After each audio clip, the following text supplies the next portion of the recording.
Hello, and welcome back to Boobs and Books, where I read you some of my favorite short stories. For tonight's story, I'm going to read you an Agatha Christie. Most people know Agatha Christie from her murder mysteries, but she also wrote a lot of quite good short stories. This one is from her book called The Harlequin Tea Set and Other Stories. It's called The Edge. Claire Hollowell walked down the short path that led from her cottage door to the gate. On her arm was a basket, and in the basket was a bottle of soup, some homemade jelly, and a few grapes. There were not many poor people in the small village of Damer's End, but such as there were assiduously looked after, and Claire was one of the most efficient of the parish workers. Claire Hollowell was 32.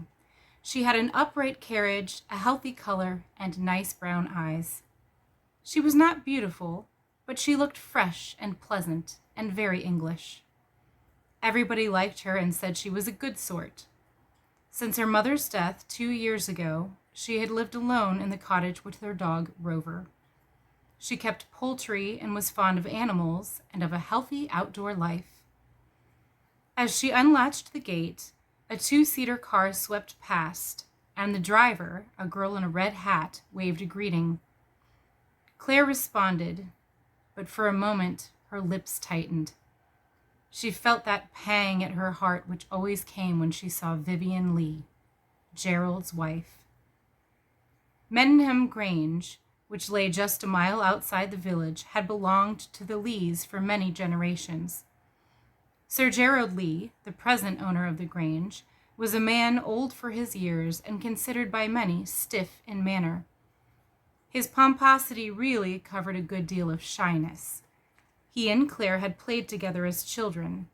Later, they had been friends, and a closer and dearer tie had been confidently expected by many, including, it may be said, Claire herself. There was no hurry, of course, but someday. She left it so in her own mind. Someday. And then, just a year ago, the village had been startled by the news of Sir Gerald's marriage to a Miss Harper, a girl nobody had ever heard of. The new Lady Lee had not been popular in the village. She took not the faintest interest in parochial matters, was bored by hunting, and loathed the country and outdoor sports. Many of the wiseacres shook their heads and wondered how it would end. It was easy to see where Sir Gerald's infatuation had come in. Vivian was a beauty. From head to foot, she was a complete contrast to Claire Hollowell. Small, elfin, dainty, with golden red hair that curled enchantingly over her pretty ears, and big violet eyes that could shoot a sideways glance of provocation to the manner born. Gerald Lee, in his simple man's way, had been anxious that his wife and Claire should be great friends. Claire was often asked to dine at the Grange, and Vivian made a pretty pretense of affectionate intimacy whenever they met. Hence that gay salutation of hers this morning. Claire walked on and did her errand.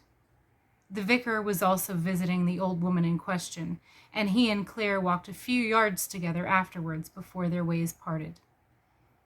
They stood still for a minute, discussing parish affairs. "Jones has broken out again, I'm afraid," said the vicar. "And I had such hopes after he had volunteered of his own accord to take the pledge." "Disgusting," said Claire crisply. "It seems so to us," said Mr. Wilmot, "but we must remember that it is very hard to put ourselves in his place and realize his temptation. The desire for drink is unaccountable to us, but we all have our own temptations, and thus we can understand." "I suppose we have," said Claire uncertainly. The vicar glanced at her. "Some of us have the good fortune to be very little tempted," he said gently. "But even to those people their hour comes. Watch and pray, remember, that ye enter not into temptation." Then, bidding her goodbye, he walked briskly away, Claire went on thoughtfully, and presently she almost bumped into Sir Gerald Lee. "Hello, Claire. I was hoping to run across you. You look jolly fit. What a color you've got." The color had not been there a minute before. Lee went on. "As I say, I was hoping to run across you. Vivian's got to go off to Bournemouth for the weekend. Her mother's not well. Can you dine with us Tuesday instead of tonight?" "Oh, yes. Tuesday will suit me just as well." "That's all right, then. Splendid. I must hurry along." Claire went home to find her one faithful domestic standing on the doorstep looking out for her. "There you are, miss. Such a to-do. They brought Rover home. He went off on his own this morning, and a car ran clean over him." Clara hurried to the dog's side. She adored animals, and Rover was her especial darling.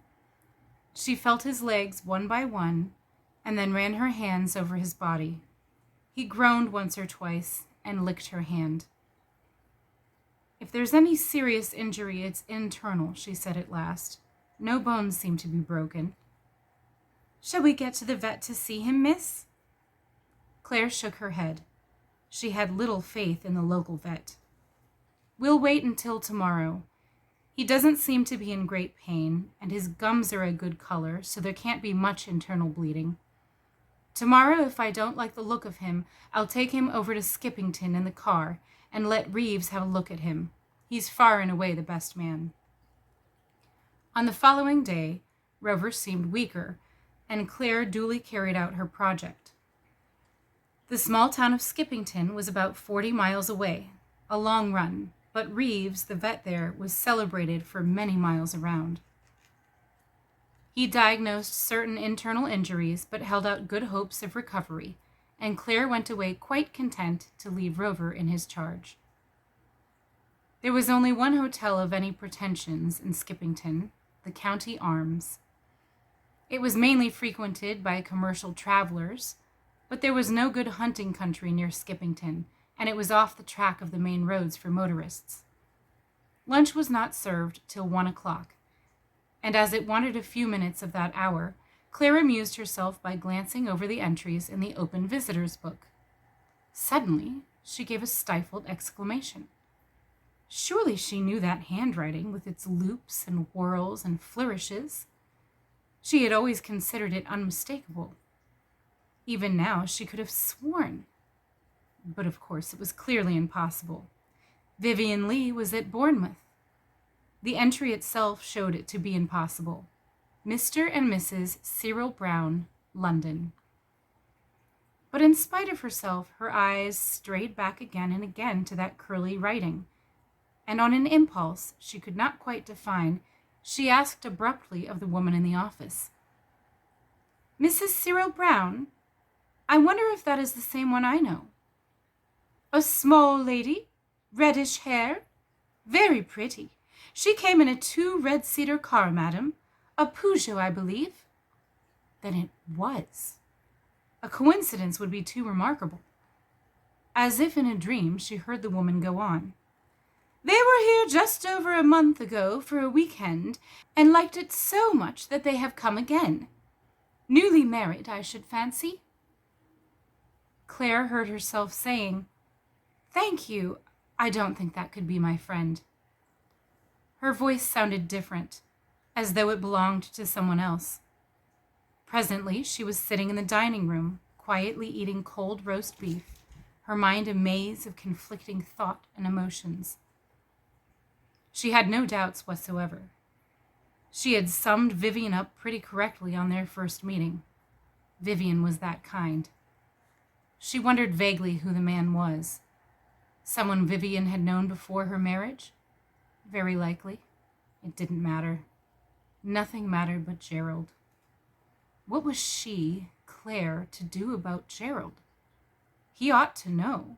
Surely he ought to know. It was clearly her duty to tell him. She had discovered Vivian's secret by accident, but she must lose no time in acquainting Gerald with the facts. She was Gerald's friend, not Vivian's. But somehow or other, she felt uncomfortable. Her conscience was not satisfied. On the face of it, her reasoning was good, but duty and inclination jumped suspiciously together. She admitted to herself that she disliked Vivian. Besides, if Gerald Lee were to divorce his wife, and Claire had no doubts at all that that was exactly what he would do, he was a man with an almost fanatical view of his own honor, then, well, the way would lie open for Gerald to come to her. Put like that, she shrank back fastidiously. Her own proposed action seemed naked and ugly. The personal element entered in too much. She could not be sure of her own motives. Claire was essentially a high-minded, conscientious woman. She strove now very earnestly to see where her duty lay. She wished, as she always had wished, to do right. What was right in this case? What was wrong? By pure accident, she had come into possession of facts that affected vitally the man she loved and the woman whom she disliked. And yes, one might as well be frank, of whom she was bitterly jealous. She could ruin that woman. Was she justified in doing so? Claire had always held herself aloof from the backbiting and scandal which is an inevitable part of village life. She hated to feel that she now resembled one of those human ghouls who she had always professed to despise. Suddenly, the vicar's words that morning flashed across her mind. Even to those people, their hour comes. Was this her hour? Was this her temptation? Had it come insidiously disguised as a duty?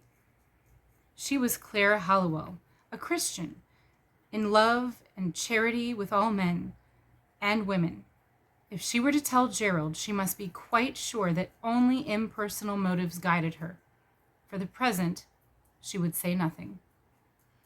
She paid her bill for luncheon and drove away, feeling an indescribable lightening of spirit.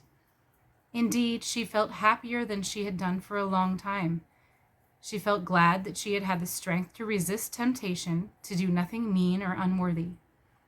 Just for a second, it flashed across her mind that it might be a sense of power that had so lightened her spirits. But she dismissed the idea as fantastic. By Tuesday night, she was strengthened in her resolve. The revelation could not come through her. She must keep silence. Her own secret love for Gerald made speech impossible. Rather a high-minded view to take? Perhaps, but it was the only one possible for her. She arrived at the Grange in her own little car. Sir Gerald's chauffeur was at the front door to drive it round to the garage after she had alighted, as the night was a wet one. He had just driven off when Claire remembered some books which she had borrowed and had brought with her to return. She called out, but the man did not hear her. The butler ran out after her car. So, for a minute or two, Claire was alone in the hall, close to the door of the drawing room, which the butler had just unlatched prior to announcing her. Those inside the room, however, knew nothing of her arrival, and so it was that Vivian's voice, high-pitched, not quite the voice of a lady, rang out clearly and distinctly. "Oh, we're only waiting for Claire Hallowell. You must know her, lives in the village. Supposed to be one of the local belles, but frightfully unattractive, really. She tried her best to catch Gerald, but he wasn't having any." "Oh, yes, darling." This in answer to the murmured protest from her husband. "She did. You mayn't be aware of the fact, but she did her very utmost. Poor old Claire. A good sort, but such a dump." Claire's face went dead white. Her hands, hanging against her sides, clenched themselves in anger, such as she had never known before. At that moment, she could have murdered Vivian Lee. It was only by the supreme physical effort that she regained control of herself. That, and the half-formed thought that she held it in her power to punish Vivian for those cruel words. The butler had returned with the books. He opened the door, announced her, and in another moment she was greeting a room full of people in her usual pleasant manner. Vivian, exquisitely dressed in some dark wine color that showed off her white fragility, was particularly affectionate and gushing. They didn't see half enough of Claire. She, Vivian, was going to learn golf, and Claire must come out with her on the links. Gerald was very attentive and kind. Though he had no suspicion that she had overheard his wife's words, he had some vague idea of making up for them. He was very fond of Claire, and he wished Vivian wouldn't say the things she did. He and Claire had been friends, nothing more, and if there was an uneasy suspicion at the back of his mind that he was shirking the truth in that last statement, he put it away from him. After dinner, the talk fell on dogs, and Claire recounted Rover's accident. She purposefully waited for a lull in conversation to say, "So on Sunday I took him to Skippington." She heard the sudden rattle of Vivian Lee's coffee cup on the saucer, but she did not look at her. Yet. "To see that man Reeves?" "Yes, he'll be all right, I think. I had lunch at the County Arms afterwards. Rather a decent little pub." She turned now to Vivian. "Have you ever stayed there?" If she had had any doubts, they were swept aside. Vivian's answer came quick, in stammering haste. "I? Oh, no!" Fear was in her eyes. They were wide and dark with it as they met Claire's. Claire's told nothing. They were calm, scrutinizing. No one could have dreamed of the keen pleasure that they veiled. At that moment, Claire almost forgave Vivian for the words she had overheard earlier in the evening. She tasted in that moment a fullness of power that almost made her head reel. She held Vivian Lee in the hollow of her hand. The following day, she received a note from the other woman. Would Claire come up and have tea with her quietly that afternoon? Claire refused. Then Vivian called on her. Twice she came at hours when Claire was almost certain to be at home. On the first occasion, Claire really was out. On the second, she slipped out by the back way when she saw Vivian coming up the path. "She is not sure yet whether I know or not," she said to herself. "She wants to find out without committing herself, but she shan't, not until I'm ready." Claire hardly knew herself what she was waiting for. She had decided to keep silence. That was the only straight and honorable course. She felt an additional glow of virtue when she remembered the extreme provocation she had received. After overhearing the way Vivian talked of her behind her back, a weaker character, she felt, might have abandoned her good resolutions. She went twice to church on Sunday. First, to early communion, from which she came out strengthened and uplifted. No personal feelings should weigh with her, nothing mean or petty. She went again to morning service. Mr. Wilmot preached on the famous prayer of the Pharisee. He sketched the life of that man, a good man, pillar of the church, and he pictured the slow, creeping blight of spiritual pride that distorted and soiled all that he was. Claire did not listen very attentively. Vivian was in the big square pew of the Lee family, and Claire knew by instinct that the other intended to get hold of her afterwards.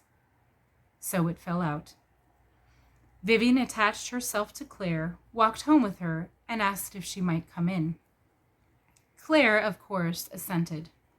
They sat in Claire's little sitting room, bright with flowers and old-fashioned chintzes. Vivian's talk was desultory and jerky. "I was at Bournemouth, last weekend," she remarked presently. "Gerald told me so," said Claire. They looked at each other. Vivian appeared almost plain today. Her face had a sharp, foxy look that robbed it of much of its charm.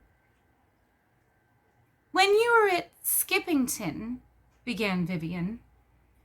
"When I was at Skippington," echoed Claire politely. "You were speaking about some little hotel there?" "The County Arms, yes. You didn't know it, you said?"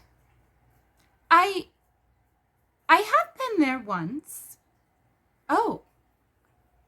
She had only to keep still and wait. Vivian was quite unfitted to bear a strain of any kind. Already she was breaking down under it. Suddenly she leaned forward and spoke vehemently. You don't like me. You never have. You've always hated me.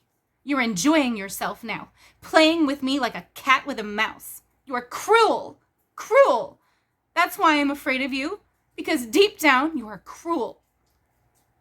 Really, Vivian, said Claire sharply. You know, don't you? Yes, I can see that you know. You knew that night when you spoke about Skippington. You found out somehow. Well, I want to know what you're going to do about it. What are you going to do? Claire did not reply for a minute, and Vivian sprang to her feet. What are you going to do? I must know. You're not going to deny that you know all about it. I do not propose to deny anything, said Claire coldly. You saw me there that day? No, I saw your handwriting in the book. Mr. and Mrs. Cyril Brown.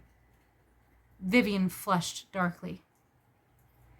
Since then, continued Claire quietly, I have made inquiries. I find that you were not at Bournemouth that weekend. Your mother never sent for you. Exactly the same thing happened about 6 weeks previously. Vivian sank down on the sofa. She burst into furious crying, the crying of a frightened child. What are you going to do? She gasped. Are you going to tell Gerald? I don't know yet, said Claire. She felt calm, omnipotent. Vivian sat up, pushing the red curls back from her forehead. Would you like to hear all about it? It would be as well, I think. Vivian poured out the whole story. There was no reticence in her. Cyril Brown was Cyril Haviland, a young engineer to whom she had previously been engaged. His health failed, and he lost his job, whereupon he made no bones about jilting the penniless Vivian and marrying a rich widow many years older than himself. Soon afterwards, Vivian married Gerald Lee. She had met Cyril again by chance. That was the first of many meetings. Cyril, backed by his wife's money, was prospering in his career and becoming a well-known figure. It was a sordid story, a story of backstairs meeting, of ceaseless lying and intrigue. I love him so, Vivian repeated again and again with a sudden moan, and each time the words made Claire feel physically sick. At last the stammering recital came to an end. Vivian muttered a shamefaced, Well? What am I going to do? Asked Claire. I can't tell you. I must have time to think. You won't give me away to Gerald? It may be my duty to do so. No. No! Vivian's voice rose to a hysterical shriek. He'll divorce me. He won't listen to a word. He'll find out from that hotel, and Cyril will be dragged into it, and then his wife will divorce him. Everything will go. His career, his health. He'll be penniless again. He'd never forgive me. Never. If you'll excuse me saying so, said Claire, I don't think much of this Cyril of yours. Vivian paid no attention. I tell you, he'll hate me. Hate me. I can't bear it. Don't tell Gerald. I'll do anything you like, but don't tell Gerald. I must have time to decide, said Claire gravely. I can't promise anything offhand. In the meantime, you and Cyril mustn't meet again. No, we won't. I swear it. When I know what's the right thing to do, said Claire, I'll let you know. She got up. Vivian went out of the house in a furtive, slinking way, glancing back over her shoulder. Claire wrinkled her nose in disgust. A beastly affair. Would Vivian keep her promise not to see Cyril? Probably not. She was weak, rotten all through. That afternoon, Claire went out for a long walk. There was a path which led down the downs. On the left, the green hills sloped gently down to the sea far below, while the path wound steadily upward. This walk was known locally as the Edge. Though safe enough if you kept to the path, it was dangerous to wander from it. Those insidious, gentle slopes were dangerous. Claire had lost a dog there once. The animal had gone racing over the smooth grass, gaining momentum, had been unable to stop, and had gone over the edge of the cliff to be dashed to pieces on the sharp rocks below. The afternoon was clear and beautiful. From far below there came the ripple of the sea, a soothing murmur. Claire sat down on the short green turf and stared out over the blue water. She must face this thing clearly. What did she mean to do? She thought of Vivian with a kind of disgust. How the girl had crumpled up. How abjectly she had surrendered. Claire felt a rising contempt. She had no pluck, no grit. None, nevertheless, much as she disliked Vivian, Claire decided that she would continue to spare her for the present. When she got home, she wrote a note to her, saying that although she could make no definite promise for the future, she had decided to keep silent for the present. Life went on much the same in Damer's End. It was noticed locally that Lady Lee was looking far from well. On the other hand, Claire Hollowell bloomed. Her eyes were brighter, she carried her head higher, and there was a new confidence and assurance in her manner.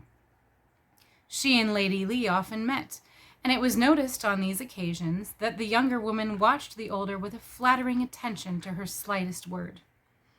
Sometimes Miss Hollowell would make remarks that seemed a little ambiguous, not entirely relevant to the matter at hand. She would suddenly say that she had changed her mind about many things lately, that it was curious how a little thing might alter entirely one's point of view. One was apt to give way too much to pity, and that was really quite wrong.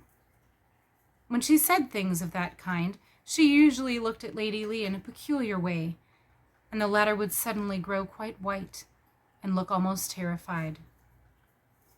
But as the year drew on, these little subtleties became less apparent. Claire continued to make the same remarks, but Lady Lee seemed less affected by them.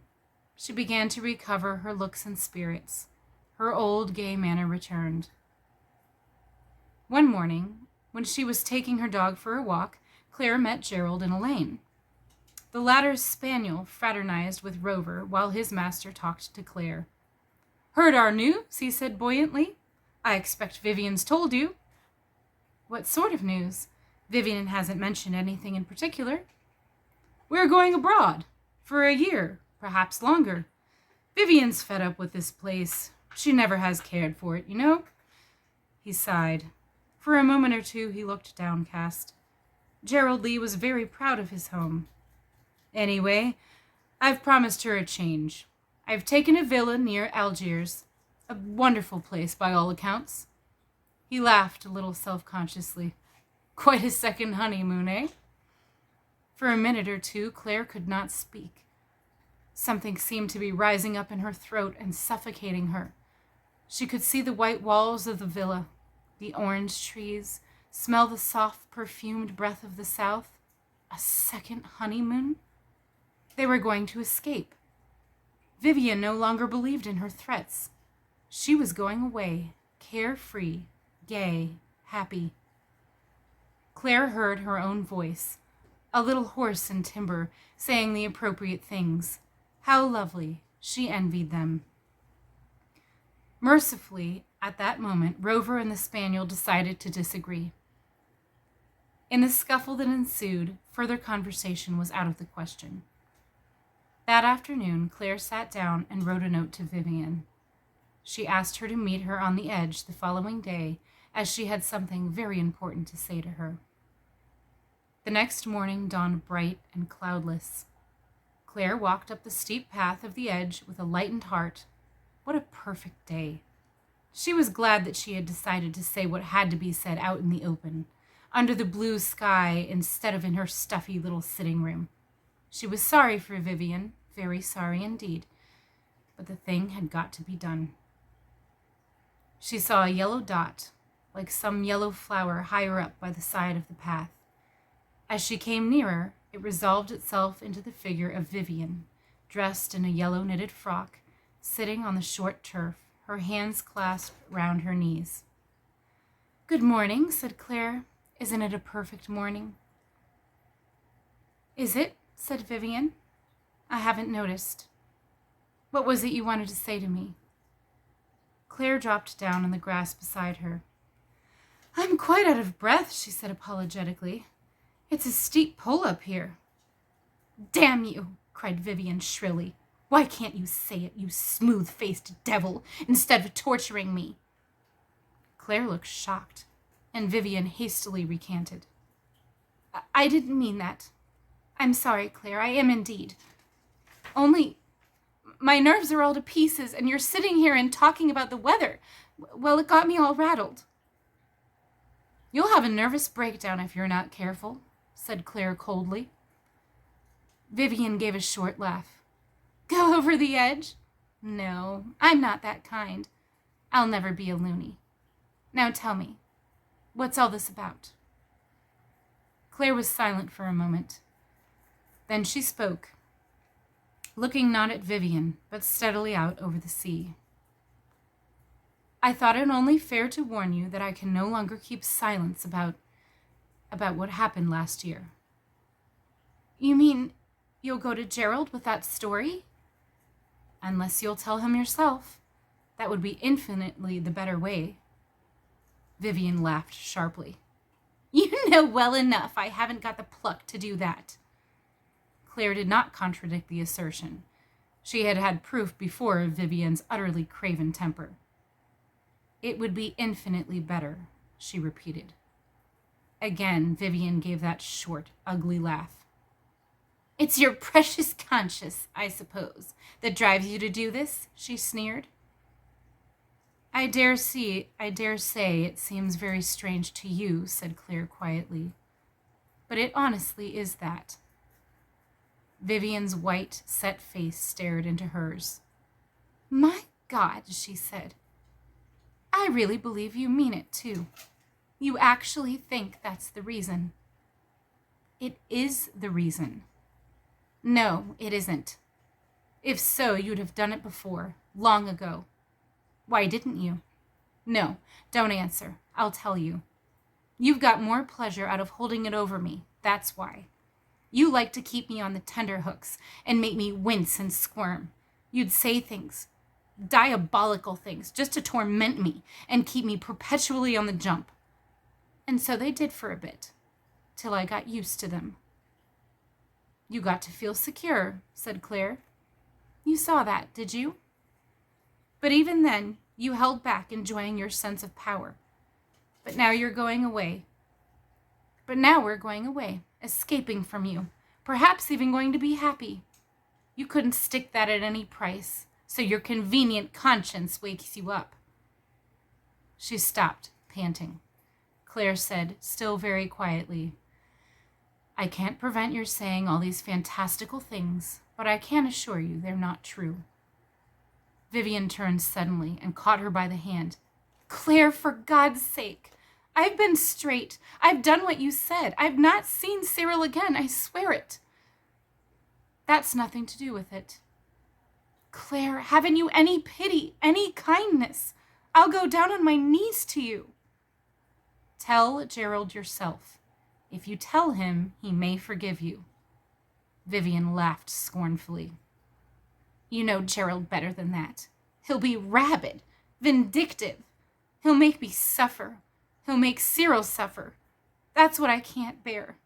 Listen, Claire, he's doing so well. He's invented something, machinery. I don't understand about it, but it may be a wonderful success. He's working it out now. His wife supplies the money for it, of course, but she's suspicious, jealous. If she finds out, and she will find out if if Gerald starts proceedings for divorce, she'll chuck Cyril, his work, everything. Cyril will be ruined." I'm not thinking of Cyril, said Claire. I'm thinking of Gerald. Why don't you think a little of him, too? Gerald? I don't care that... She snapped her fingers. For Gerald. I never have. We might as well have the truth now we're at it. But I do care for Cyril. I'm a rotter. Through and through, I admit it. I dare see he's a rotter, too. But my feeling for him, that isn't rotten. I'd die for him, do you hear? I'd die for him. That is easily said, said Claire derisively. You think I'm not in earnest? Listen, if you go on with this beastly business, I'll kill myself. Sooner than have Cyril brought into it and ruined, I'd do that. Claire remained unimpressed. Suicide needs a lot of courage. Vivian flinched back as though she had been struck. You've got me there. Yes, I've no pluck. If there were an easy way... There's an easy way right in front of you, said Claire. You've only got to run straight down the green slope. It would be all over in a couple of minutes. Remember that child last year? Yes, said Vivian thoughtfully. That would be easy. Quite easy. If one really wanted to. Claire laughed. Vivian turned to her. Let's have this out once more. Can't you see that by keeping silence as long as you have, you've no right to go back on it now? I'll not see Cyril again. I'll be a good wife to Gerald. I swear I will. Or I'll go away and never see him again. Whichever you like. Claire. Claire got up. I advise you, she said, to tell your husband yourself. Otherwise, I shall. I see, said Vivian softly. Well, I can't let Cyril suffer. She got up, stood still as though considering for a minute or two, then ran lightly down the path, but instead of stopping, crossed it and went down the slope. Once she half turned her head and waved a hand gaily to Claire. Then she ran on gaily, lightly, as a child might run, out of sight. Claire stood petrified. Suddenly she heard cries, shouts, a clamor of voices. Then silence. She picked her way stiffly down the path.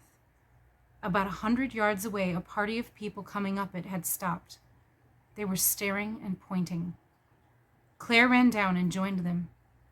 Yes, miss, someone's fallen over the cliff. 2 men have gone down to see. She waited. Was it an hour? Or only a few minutes? A man came toiling up the ascent. It was the vicar in his shirt sleeves. His coat had been taken off to cover what lay below. Horrible, he said, his face very white. Mercifully, death must have been instantaneous. He saw Claire and came over to her. This must have been a terrible shock to you. You were taking a walk together, I understand. Claire heard herself answering mechanically. Yes, they had just parted. No, Lady Lee's manner had been quite normal. One of the group interposed the information that the lady was laughing and waving her hand. A terribly dangerous place. There ought to be a railing along the path. The vicar's voice rose again. An accident. Yes, clearly an accident. And then suddenly Claire laughed. A hoarse, raucous laugh that echoed along the cliff. That's a damned lie, she said. I killed her. She felt someone patting her shoulder. A voice spoke soothingly. There, it's all right. You'll be all right presently. But Claire was not all right presently. She was never all right again. She persisted in the delusion, certainly a delusion, since at least 8 persons had witnessed the scene, that she had killed Vivian Lee. She was very miserable till Nurse Lauriston came to take charge. Nurse Lauriston was very successful with mental cases. Humor them, poor things, she would say comfortably. So she told Claire that she was a wardess from Pentonville Prison. Claire's sentence, she said, had been commuted to penal servitude for life. A room was fitted up as a cell. "And now, I think, we shall be quite happy and comfortable," said Nurse Lauriston to the doctor. "Round-bladed knives, if you like, doctor, but I don't think there's the least fear of suicide. She's not the type. Too self-centered. Funny how those are often the ones who go over the edge most easily." The end. That story just... Tell me what you think about that. I don't know if you've ever had a time where you had to question your own motives, like really, truly question yourself. But I just thought that was really interesting. And again, that was The Edge by Agatha Christie.